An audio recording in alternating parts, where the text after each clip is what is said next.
সবসময় এত বেশি গোছানো আর পরিষ্কার থাকার চেষ্টা করি, তারপরেও সবকিছু এত বেশি নোংরা আর এলোমেলো হয়। ঠিক সবকিছু যত গোছাবো আমার ছেলেটা ঠিক সবকিছু এই পরিমাণে নোংরা করবে।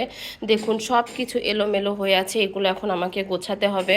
কাল থেকে এত পরিমাণ বৃষ্টি হচ্ছে, আমি যত কাল থেকে ওয়াশিংয়ে যতগুলো কাপড় ধুইছি সবগুলো কাপড়ই এখনো শুকায় নাই।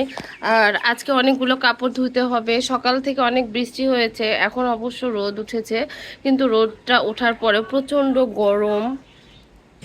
বাড়ি থেকে কাঁঠাল নিয়ে এসেছিলাম, কাঁঠালগুলো মনে হয় এখন খাওয়া যাবে। এই তো এটা অনেকটা নরম হয়ে গেছে। তো কাঁঠাল কিন্তু একা খাওয়া যায় না, ভেবেছি ভাঙার পরে বাড়ির সবাইকে নিয়ে খাবো, আশেপাশে যে ফ্ল্যাটগুলো আছে তাদেরকেও আমি এটা শেয়ার করব।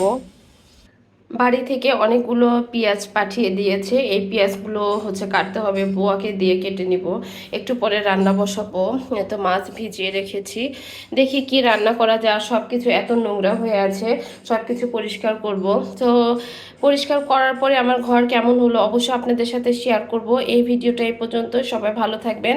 আর ভালো লাগলে অবশ্যই আমার চ্যানেলটাকে সাবস্ক্রাইব করে দিবেন।